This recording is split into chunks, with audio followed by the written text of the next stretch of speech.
चलिए आज हम इस वीडियो में 7 नंबर से शुरू करने वाले हैं और चैप्टर था हमारा 7वां नंबर निर्देशांक ज्यामिति। गाइड था हमारा एमपीटी गाइड 2024 हम पढ़ रहे थे। उसमें ऑब्जेक्टिव जितने भी हैं चैप्टर वाइज पढ़ा दिए हैं हम पूरी तरह से।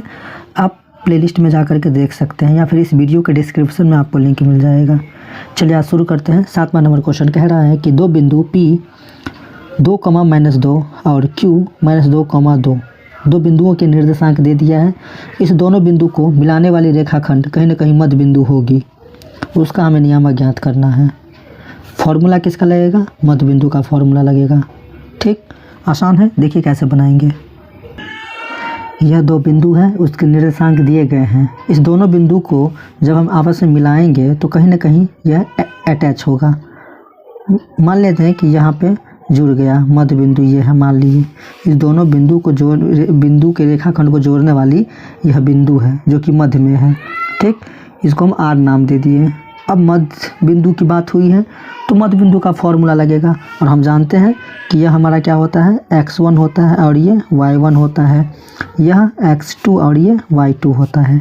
ठीक, मध्य बिंदु का फॉर्मूला क्या होता है आपको पता होगा कि मध्य बिंदु का फॉर्मूला क्या होता है। तो यहाँ पर लिखेंगे हम कि मध्य बिंदु R बराबर क्या होता है, x1 + x2 बटा 2, y1 + y2 बटा 2 होता है। किसका फॉर्मूला? तो मध्य बिंदु का फॉर्मूला लिखना ज़रूरी है आपको एग्ज़ाम में भी। x1 आपके पास क्या है, 2 + x2 क्या है आपके पास, x2 -2 है, डबल साइन है ना, इंटू लगा दीजिए, बटा में 2, x1 क्या है आपके पास -2 + x2 क्या है आपके पास 2 है, बटा में 2 हो जाएगा यहाँ पर।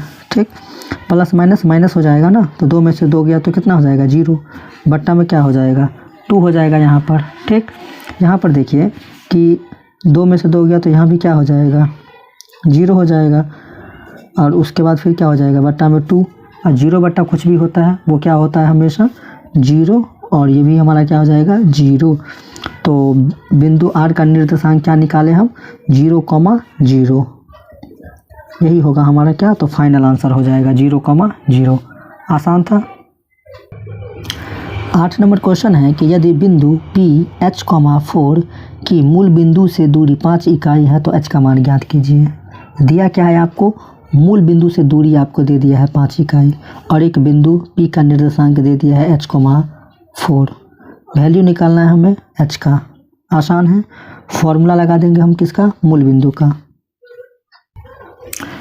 मूल बिंदु से दूरी 5 इकाई दे दिया है। मूल बिंदु का फॉर्मूला क्या होता है, √x² प्लस में y² होता है। ठीक, और दिया है हमको 5 इकाई, मूल बिंदु दे दिया है, मूल बिंदु से दूरी 5 इकाई हमको दे दिया है और मूल बिंदु का फॉर्मूला होता है x² प्लस में y² होता है।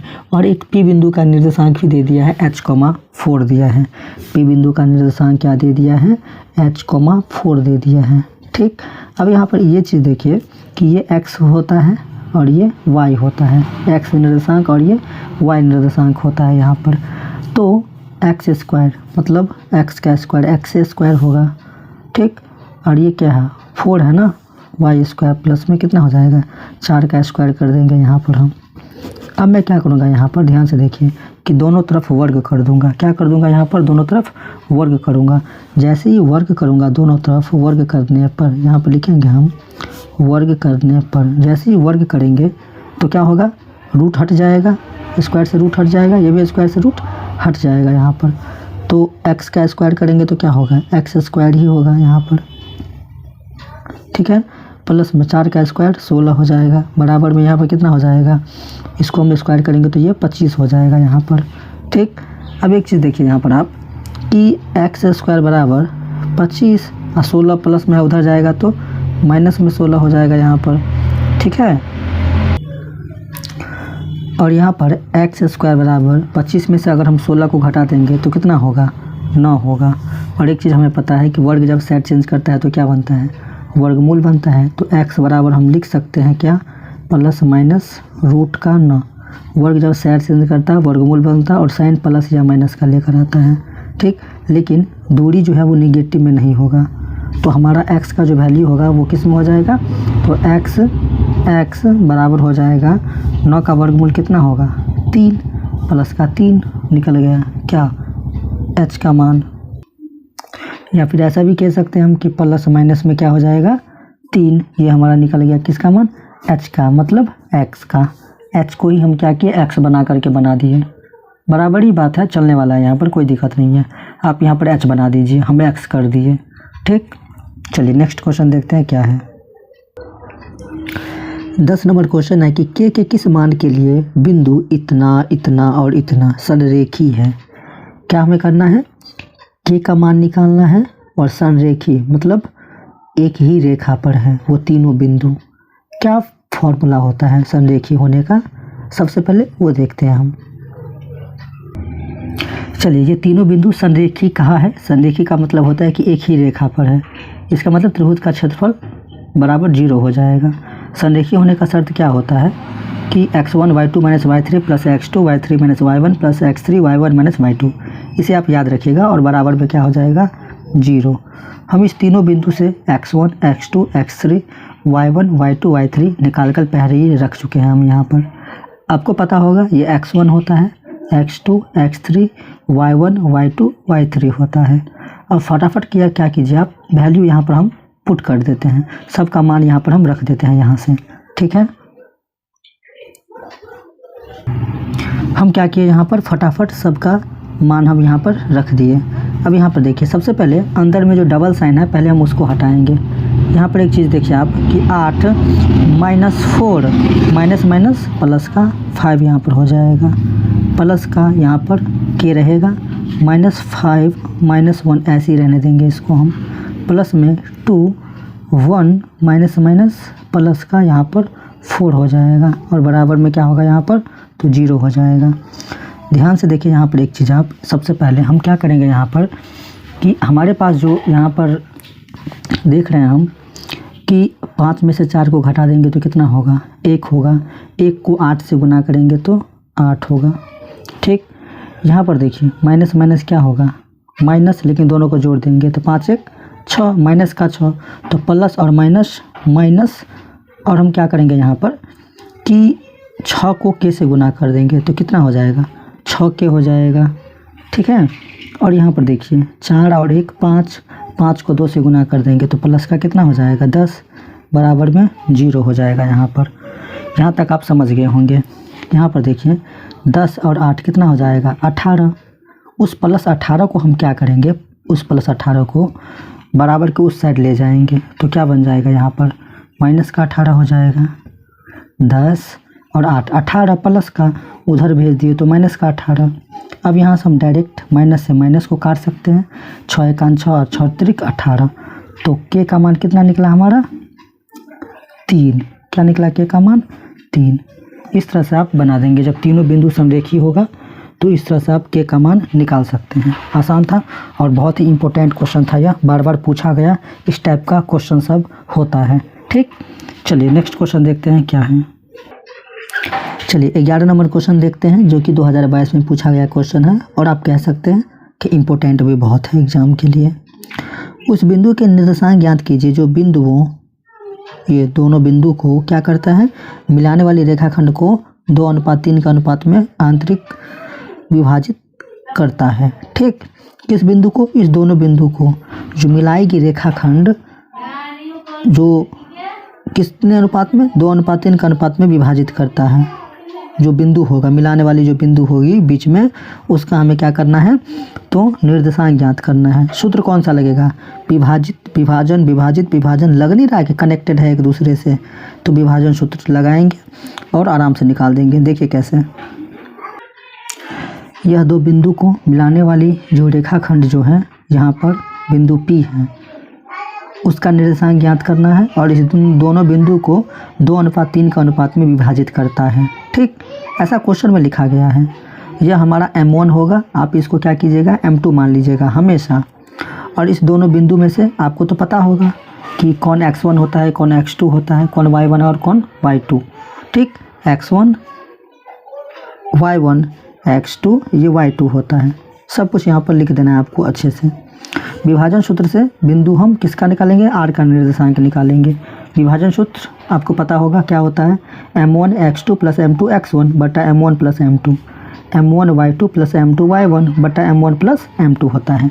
अब हम क्या करेंगे शांति से यहाँ पर सबसे पहले कि सबका वैल्यू रखेंगे हम, m1 x2 सबका वैल्यू हम यहाँ पर रख देंगे। जैसे m1 x2, m1 क्या है आपके पास 2 है, x2 क्या है आपके पास x2 2 है, ठीक, प्लस में m2 x1, m2 क्या है 3 है, और x1 क्या है आपके पास x1 1 है, बट्टा में m1 प्लस m2, m1 क्या है आपके पास 2 प्लस में m2 क्या है 3 है, ठीक है, कॉमा m1 y2, m1 क्या है 2 है, y2 क्या है आपके पास y2 4 है, प्लस में m2 y1, m2 क्या है आपके पास 3, y1 क्या है आपके पास y1 2 है, बट्टा में हो जाएगा m1 प्लस m2 मतलब 2 प्लस में 3 हो जाएगा यहाँ पर, ठीक।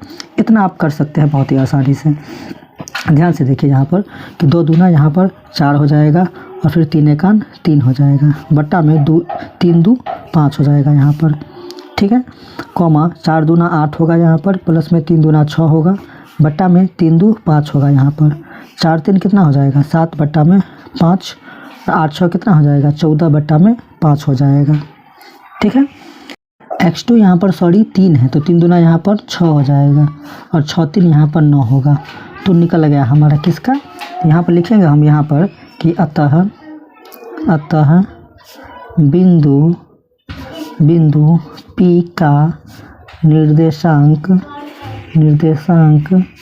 बराबर क्या निकलेगा 9/5 और फिर 14/5, यही हमारा क्या हो जाएगा फाइनल आंसर हो जाएगा। अगर यहाँ पर कटने वाला होता तो हम काट देते, ठीक है।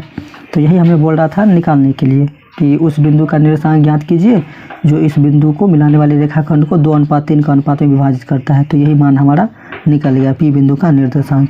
इस तरह से आप बनाएंगे। उम्मीद करते हैं कि आप समझ गए होंगे। बहुत ही खास क्वेश्चन है यह, इसको आपको अच्छे से इसे प्रैक्टिस कर लेना है घर पर। चलिए नेक्स्ट क्वेश्चन देखते हैं क्या है। चलिए 15 नंबर क्वेश्चन है कि दूरी सूत्र का प्रयोग करके दिखाइए कि ये तीनों बिंदु क्या है, संरेखी है क्या। प्रयोग किसका करना है, दूरी सूत्र का। संरेखी मतलब क्या होता है कि क्या यह तीनों बिंदु एक ही रेखा पर हैं। संरेखी का मतलब भी होता है कि एक ही रेखा पर। कैसे पता चलेगा कि यह तीनों बिंदु एक ही रेखा पर है, समान दूरी पर है। आइए देखते हैं। यहाँ पर देखिए एक चीज़, यह 3 बिंदु हैं हमारे पास, क्या यह एक ही रेखा पर हैं, समान दूरी पर। कैसे पता चलेगा, ध्यान से देखिए। मैं सबसे पहले क्या करूँगा कि AB का बीच का दूरी निकालूंगा, फिर BC के बीच का दूरी निकालूंगा, फिर AC के बीच का दूरी निकालूंगा। ठीक है, सबसे पहले AB के बीच का दूरी निकालूंगा, फिर BC के बीच का दूरी निकालूंगा और उसके बाद AC के बीच का दूरी निकालूंगा। ठीक, और AB और BC दोनों को जोड़ेंगे। अगर वह AC के बराबर आ गया तो हम कह देंगे कि यह क्या है, तीनों एक ही रेखा पर है। नहीं समझे, पहले मैं AB का दूरी निकालूंगा, फिर BC का दूरी निकालूंगा और उस दोनों को जोड़ करके जो AC का दूरी आएगा उसके बराबर अगर आ गया तो हम कह देंगे कि यह संरेखी है। देखिए बनाते हैं फिर समझ में आएगा। फॉर्मूला में खुद कह दिया है कि दूरी सूत्र का हमें यूज करना है। मैं यहाँ पर दूरी सूत्र एक बार लिख देता हूँ, बाकी मैं सब में इस्तेमाल कर दूंगा। दूरी सूत्र क्या होता है, root under x2 minus x1 का होल स्क्वायर होता है, प्लस में y2 माइनस y1 का क्या होता है, होल स्क्वायर होता है। किसका सूत्र, तो दूरी सूत्र होता है। यहाँ पर सबसे पहले मैं क्या करूँगा कि AB के बीच का दूरी निकालूंगा। किसके, AB के बीच का दूरी निकालूंगा। तो C पर ध्यान नहीं देना है आपको, C पर ध्यान आपको नहीं देना है। ठीक, इस पर ध्यान नहीं देना है। इस दोनों के बीच की दूरी निकालूंगा, ये x1 ये y1, x2 y2। इस फॉर्मूला पे सेट कीजिए, क्या होता है, root under x2 minus x1 का होल स्क्वायर, तो 2 माइनस 1 का होल स्क्वायर कर देंगे, प्लस y2 माइनस y1 का होल स्क्वायर, तो क्या करेंगे 4 माइनस 5 उसका क्या कर देंगे होल स्क्वायर, बराबर। यहाँ पर रूट तो लगेगा ही अभी भी। 2 में से 1 गया तो कितना होगा 1, और उसका स्क्वायर करेंगे तो 1 ही होगा, प्लस में 5 में से 4 गया तो माइनस का 1, उसका स्क्वायर करेंगे तो 1 ही होगा, और 1 को जोड़ देंगे तो क्या हो जाएगा, रूट का 2 हो जाएगा। यह किसका दूरी निकला, ए बी के बीच का दूरी निकला। ठीक इसी प्रकार हम क्या करेंगे, बी सी के बीच का दूरी निकालेंगे। किसके बीच का दूरी, बी सी के बीच का दूरी निकालेंगे। और अगर तो ए पर ध्यान नहीं देना है आपको, इस दोनों पे ध्यान दीजिए। अब यह हमारा x1 y1 x2 y2 सूत्र क्या होता है उस पर आप सेट कीजिए। x2 माइनस x1 का होल स्क्वायर, तो 3 माइनस 2 का यहाँ पर क्या कर देंगे whole square, plus y2 minus y1 3 minus 4 का होल स्क्वायर हो जाएगा। यहाँ पर 3 में से 2 गया तो 1 का स्क्वायर 1 होगा, प्लस में 4 में से 3 गया तो -1 का स्क्वायर क्या होगा 1 ही होगा। 1 और 1 को जोड़ देंगे तो क्या हो जाएगा, रूट का 2 हो जाएगा। और रूट 2 का तो सीधा सीधा वर्गमूल निकलता नहीं है, इसलिए हम कुछ नहीं कर रहे हैं यहाँ पर। ठीक है, चलिए तो 2 काम तो हमारा हो गया। इसके भी बीच का दूरी निकाले, इसके भी बीच का दूरी निकाले। अब ए और सी के बीच का दूरी निकालेंगे। किसके बीच का दूरी, ए और सी के बीच का दूरी निकालेंगे। सूत्र हमारा यही लगेगा। आपको इस पे ध्यान नहीं देना है, ठीक है, इस पे आपको ध्यान नहीं देना है। इस पे और इस पे जिसके बीच का दूरी निकालते हैं केवल उस पर आपको ध्यान देना है। तो x2 हमारे पास क्या है 3 है, माइनस x1 क्या हो जाएगा 1 हो जाएगा, उसका स्क्वायर, प्लस में y2 क्या है 3 माइनस y1 क्या है 5 है, उसका स्क्वायर हो जाएगा। अब यहाँ पर देखिए 3 में से 1 गया तो 2 का स्क्वायर कितना हो जाएगा 4 हो जाएगा। 5 में से 3 गया तो 2 का स्क्वायर कितना हो जाएगा 4 हो जाएगा। 4 और 4 को जोड़ देंगे तो कितना हो जाएगा 8 हो जाएगा रूट में। ठीक है, अब ये जो 8 है उसको हम क्या कर सकते हैं, 8 को क्या लिख सकते हैं 4√2 लिख सकते हैं ना। 8 को क्या लिख सकते हैं, वर्गमूल करेंगे तो 8 को 4 गुना 2 लिख सकते हैं, 4 गुना 2 लिख सकते हैं। 4 का वर्गमूल कितना होता है, 4 का वर्गमूल 2 होता है। अंदर में √2 रहेगा ही, ऐसे ही अंदर में हम क्या करेंगे √2 को ऐसे ही छोड़ देंगे।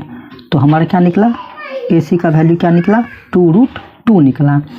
अब चूंकि यहाँ पर हम क्या देख रहे हैं, हम क्या बोले थे कि ए बी क्या है √2 प्लस में बी सी क्या है √2, उस दोनों को जोड़ देंगे और ए सी का मान क्या निकला है 2√2 निकला है।